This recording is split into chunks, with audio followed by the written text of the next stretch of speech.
allegiance to the flag of the United States of America, to the republic for which it stands, one nation, under God, indivisible, with liberty and justice for all.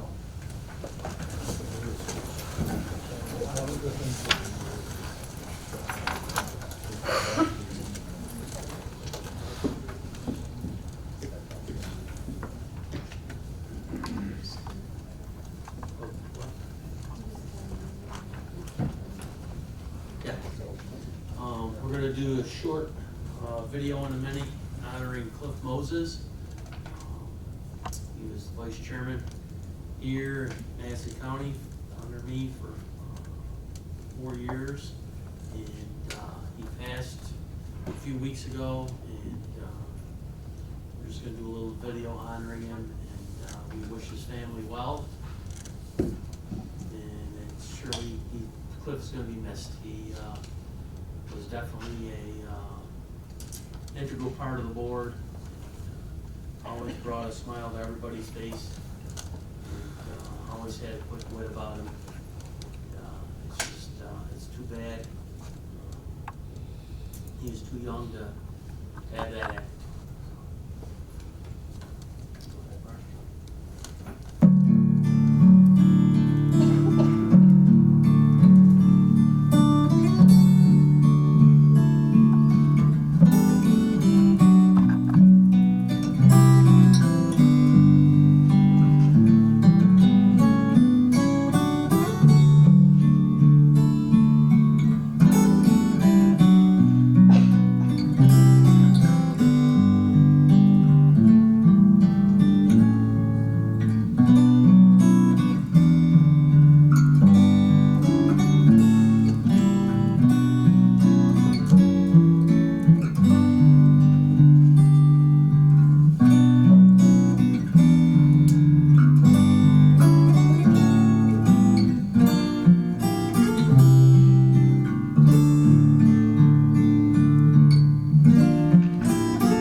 Yes, John, I'd like to say, gonna miss his wit. I think the candy wrappers. And he was a voice of reason, I believe, all the time. And the other thing was he always told us, and Pete and I were just talking, that take your job seriously, but not yourself. He's certainly gonna be missed, even with all the barbs he used to throw. Anybody else? Cliff called me on the way up through here one time. He said, have you been through Peterborough yet? I said, no. He said, I'm just coming by the high school. He said, well, there's a trooper there at that 30-mile-an-hour sign, and he said, he says, you want to be careful. He said, he pulled me over. He said, I was doing 40. But he realized I was somebody important. He said, you know, that's not going to work for you. And, you know, he always brought something back from when, you know, NISAC or NACO, something agriculture related. It might be a ball cap or a brochure or some information for me.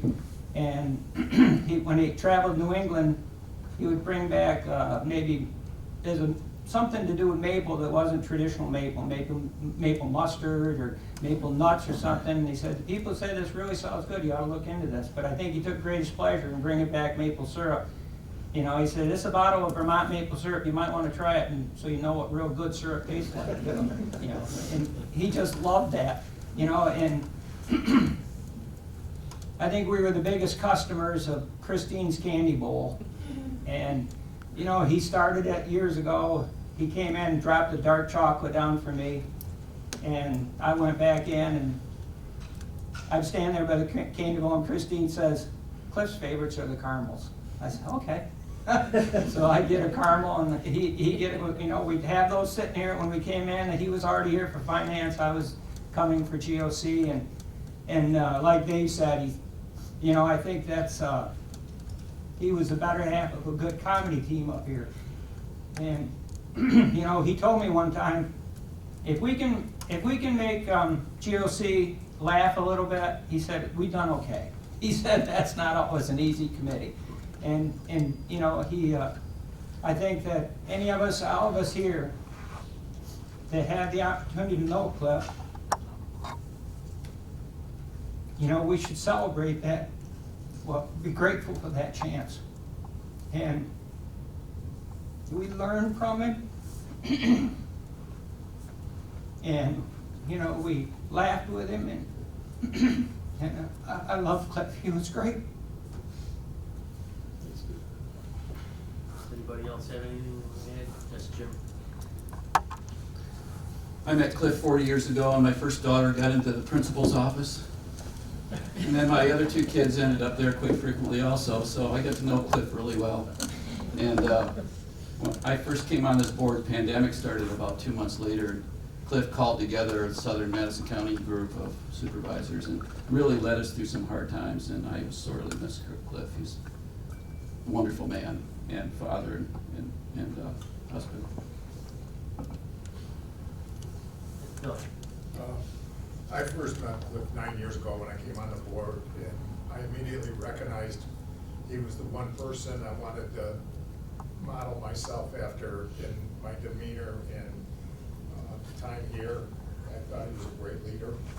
He was always quick-witted, like Pete said, and I just will sorely miss his leadership here around the horseshoe.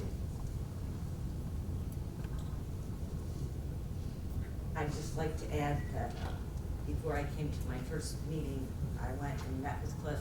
He was gracious enough to take his time to kind of give me an idea of what to expect and what was going to happen. And he was my mentor, and he was my friend, and I am forever grateful for his help.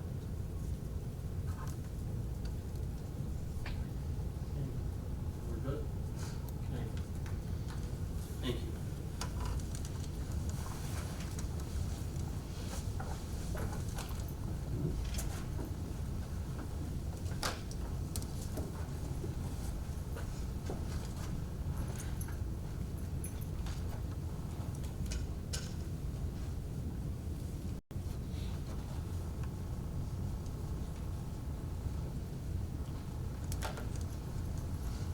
Okay, next I want to introduce Joe Wicks, who will be replacing Cliff as the town of Sullivan, or town of Eden supervisor.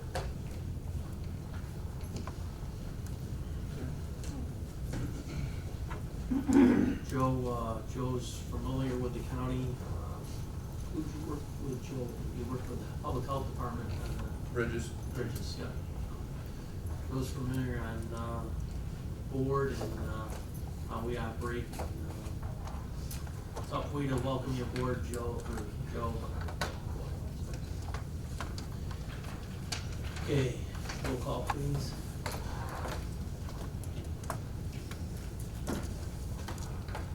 Corbin, Here. Zupan, Here. Vosper, Here. Wicks, Here. Jones, Here. Walrod, Here. Schwartz, Here. Wynn, Here. Kennard, Here. who's during on Zoom. She just sent a message to Mark. Did you see that message, Mark? Okay, so we'll count you as an absent. So she can't vote. All right, Ruder, Here. Cunningham, Here. Stokes, Here. Stefanski, Here. Becker, Here. Kavanaugh, here, Roberts, Here. Maglioka, Here. Du Bois, here.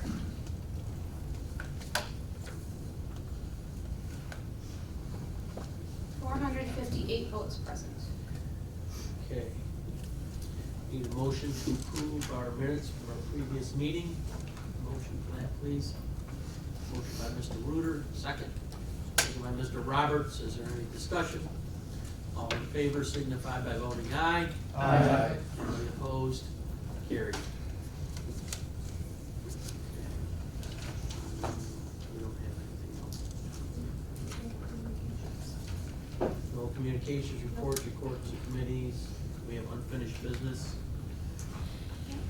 Okay, unfinished business is resolution number 22-640, amending rule number 6 of the Madison County Board of Supervisors, tabled by Supervisor Walrod and Supervisor Kennard.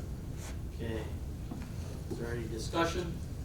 Yes, Mr. Chairman, I respectfully disagree with this resolution.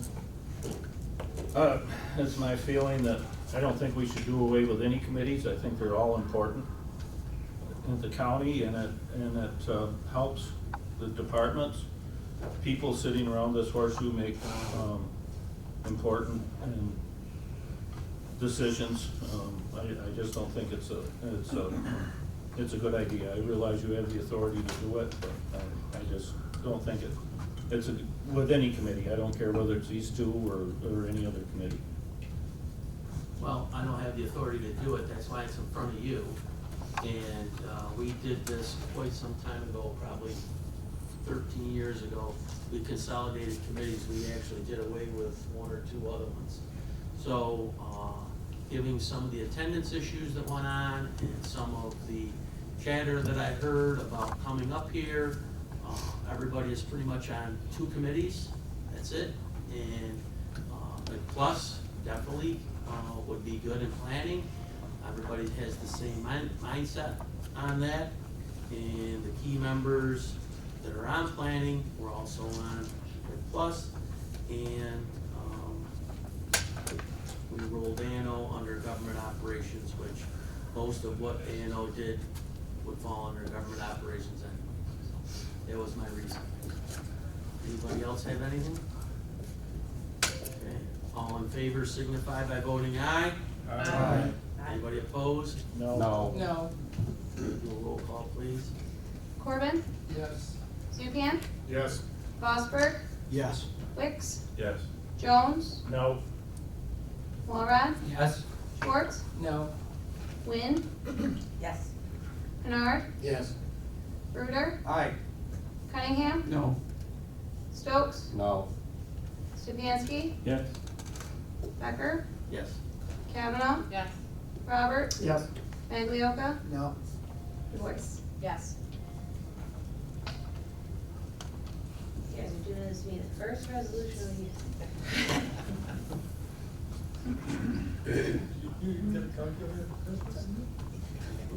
No, they gave me an Excel spreadsheet, so.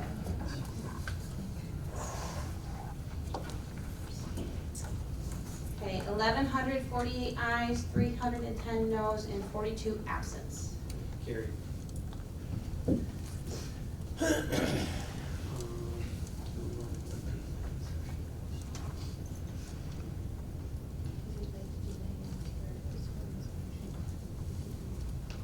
All right, I need a motion to go into executive session. Ryan Allward needs to talk to us about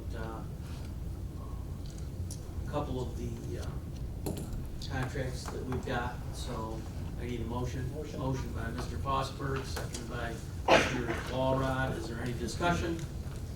All in favor signify by voting aye. Aye. Anybody opposed? Carried. We won't be very long.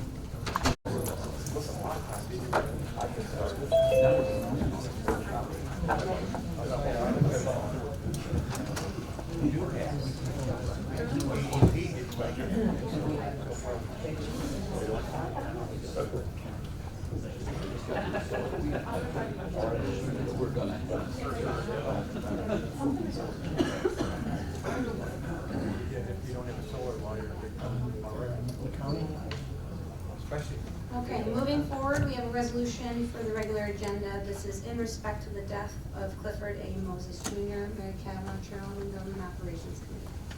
Mr. Chairman, it's with great sadness that I move this resolution for adoption. Resolution has been made, second by Mr. Walrod. Is there any discussion? favor signify by voting aye. Aye. Anybody opposed? Carried.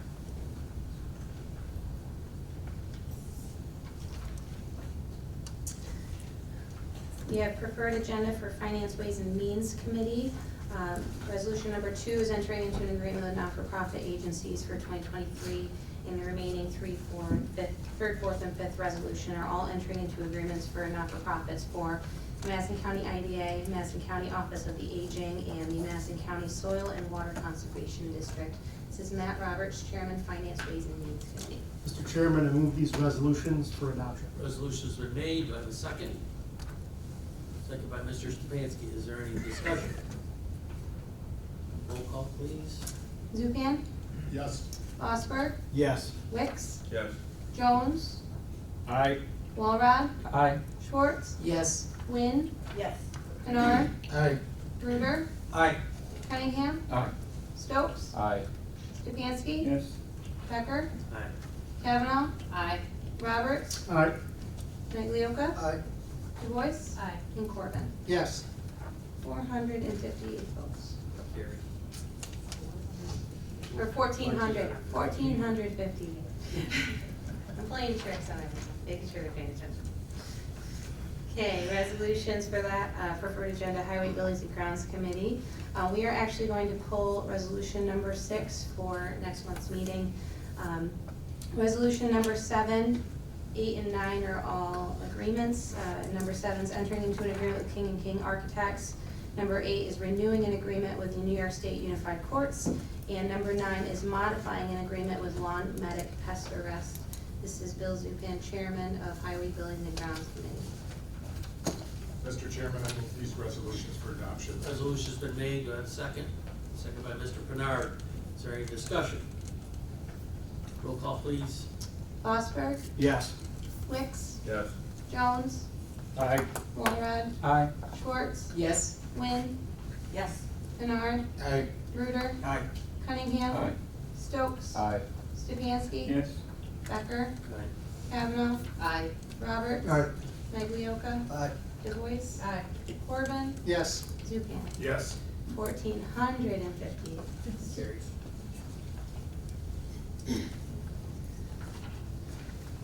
Moving forward with the regular agenda resolutions, number 10 is a resolution approving a settlement agreement. This is Mary Kavanaugh, Chairwoman, Government Operations Committee. Mr. Chairman, I move this resolution for adoption. Resolution's been made. Do I have a second? Second by Mr. Fosberg. Is there any discussion? All in favor signify by voting aye. Aye. Anybody opposed? Carried.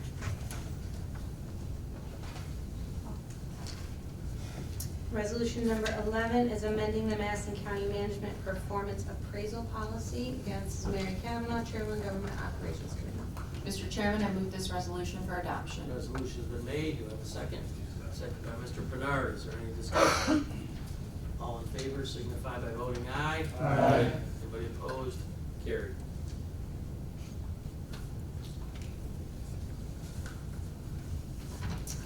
Resolution number 12 is authorizing the chairman to enter into an agreement with Systems East Incorporated. This is Matt Roberts, Chairman, Finance, Ways and Means Committee. Mr. Chairman, I move this resolution for adoption. Resolution's been made. Do I have a second? Second by Mr. Bruder. Is there any discussion? All in favor signify by voting aye. Aye. Anybody opposed? Carried. Okay, next we have Erica Bird with our Community Health Improvement Plan. She's going to give us a presentation along with Eric.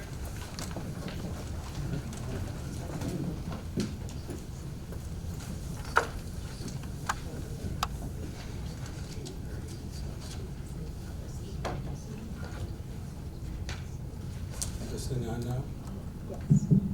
You're on. Okay. You have that remote.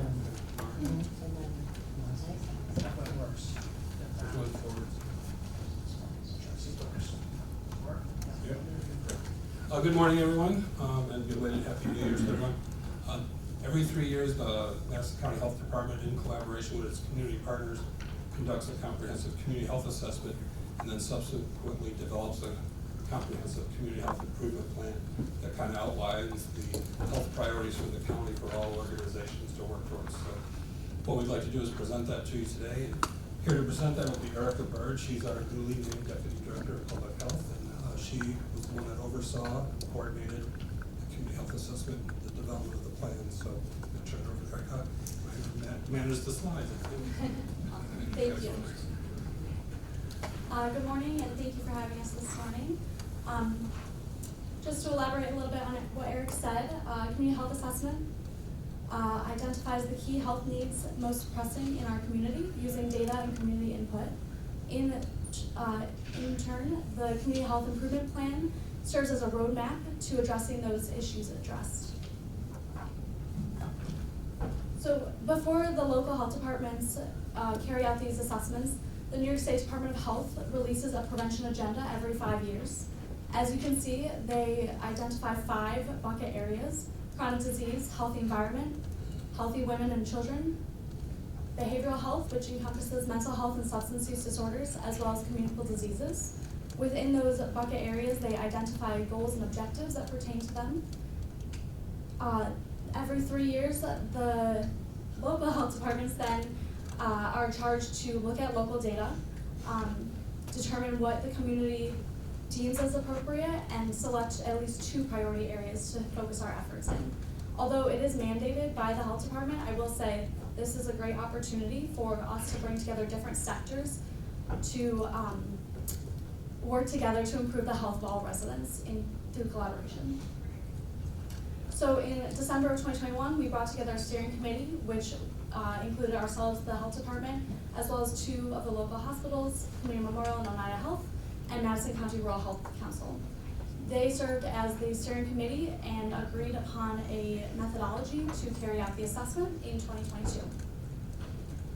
After a review of the local data, including findings from the Mental Health Task Force, we opted to select chronic disease and the prevention of mental health and substance use disorders. These are the same priority areas that were identified in 2019. However, the rationale was twofold. First of all, due to the COVID-19 pandemic in 2020, our original CHIP was not carried out. And secondly, we saw that these 2 were exacerbated due to the pandemic. Of course, mental health and substance use, we saw a lot of worsening trends among our residents at all age levels. And then chronic diseases, as a result of the pandemic, we saw a decrease in health-seeking behaviors, which reduced diagnosis and treatment of chronic diseases. Over the summer, we convened 2 work groups around these priority areas. They represented community agencies that work with community residents, as well as provided expertise in these topic areas. For chronic disease, you're good.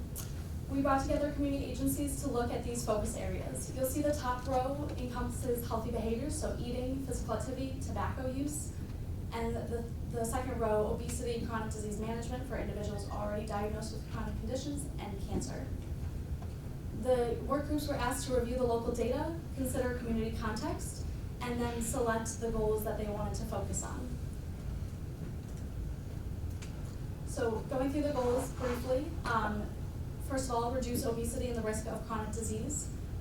We intend to launch a 3-4-50 community approach, which I will get into a little bit in the next slide. Increase access to physical activity. The Madison County Rural Health Council aims to expand the Monday Mile program as well as their Walk with the Doc program to achieve that. I did want to just take a step back to talk about the 3-4-50 framework. This is an evidence-based practice that looks at the 3 health behaviors that I already outlined: tobacco use, healthy eating, and physical activity. They contribute to 4 chronic conditions listed there, which account for 50% of deaths. Here in the county, it's actually 57% of premature deaths.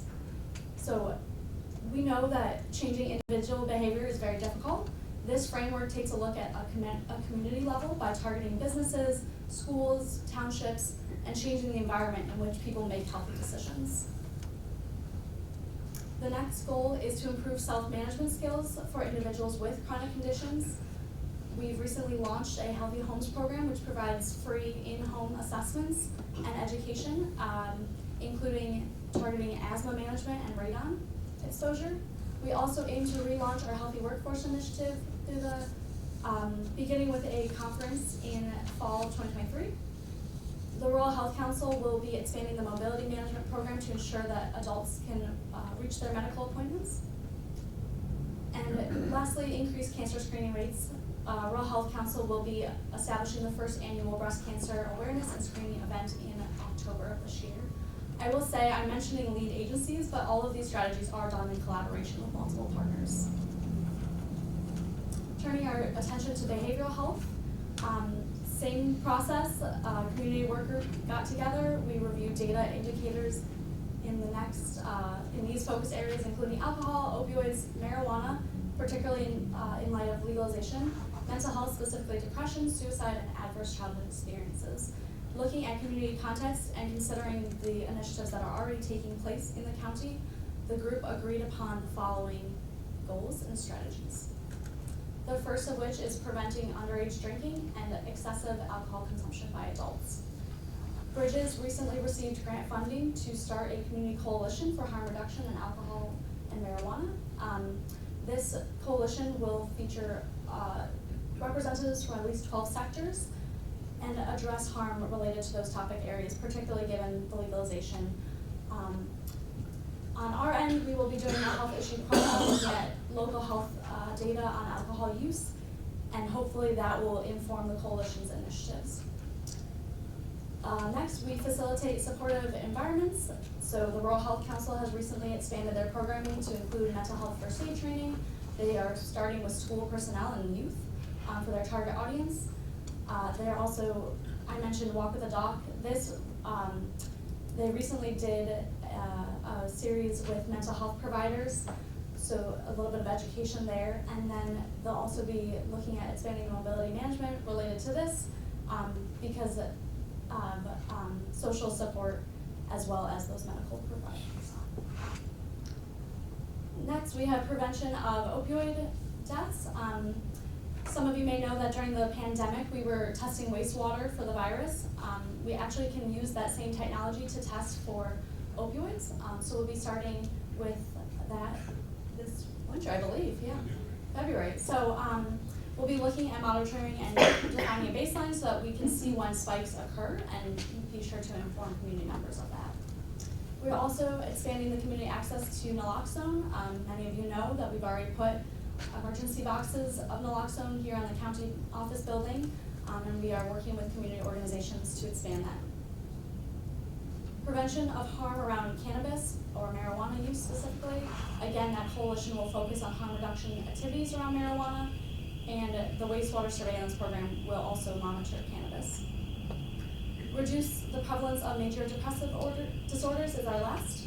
Oneida Health has started a collaborative care model which integrates behavioral health into primary care settings, including the Women's Health Center. So we are beginning the action cycle now.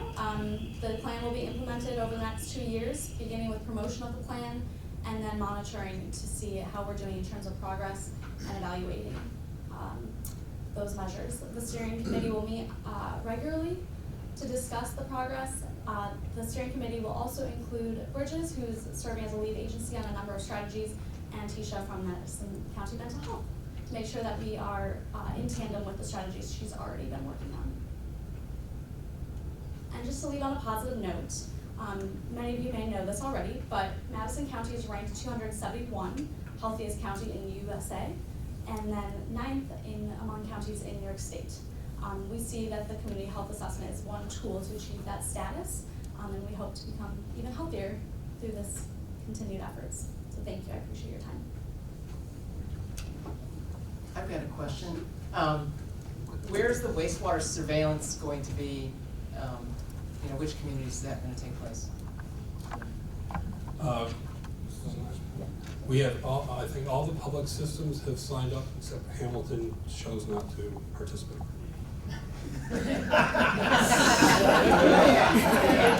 I didn't know. That's why I asked. Okay. We did reach out to them and asked them, and they. Well, let me see if I can have some. Wrong. Like, why wouldn't we participate? Then I was just wondering, the other question was about the Healthy Workforce Initiative. You said you launched that, and I don't remember what that was about. So sure. Can you share that? Sure. Back in October 2019, we actually had a conference over at, any of that place. White Eagle. What's that? White Eagle. White Eagle, right, where we had speakers on the topic of healthy workplace. In healthy workplace, we look at it a little differently. It's not just about the traditional, what I'll call the warm fuzzy stuff, the healthy eating, healthy, that type of stuff. It's also looking at occupational injuries and illnesses and how those two actually link together. So obesity contributes to injuries as well as sedentary workforce. Lifestyles also contribute to obesity, things like that. So it was meant to start looking at this was actually based on the 2016 Community Health Assessment, where it's identified, the priority issues there were colorectal cancer screening and adult obesity, and the environment in which to target those initiatives were in the workplace. So the Healthy Workforce Initiative was formulated at that point and expanded. We're also looking at other areas. We have a website already built for Healthy Workplace that provides information for employers. We also are looking right now to, at least internally, to get more occupational health data through our medical records system to better inform our efforts through the county and target more occupational type of health issues. Thank you. Anybody else have any questions? Yes, Rex. Is opioid overdoses up for the county Yes. considerably, or? I believe in 2020, we had 10 deaths, and in 2021, 14. And unfortunately, we anticipate 2022 increasing as well. Right. Suicides up for the county also because of pandemic stress and other factors. Yes. You think we're gonna have some profound effect with these marijuana dispensaries in the county for health? I mean, what they found like in Colorado or someplace where they've been doing this for a while, is it had an adverse effect on the youth population with legalizing marijuana, or what's the trade-off for that? So I think that's one of the reasons that we chose this as a goal, is to be able to start monitoring data. There's not a lot available right now publicly at the state level. In fact, Bridges just released a survey of marijuana use and perception in the county, but there are some concerns, particularly among youth. When it's out in public, when it's in the home being used legally, what are the implications on youth usage? Good. You're good, Rex? Yeah. Anybody else? All right, very good. Thank you. Thank you. Appreciate it. Very good.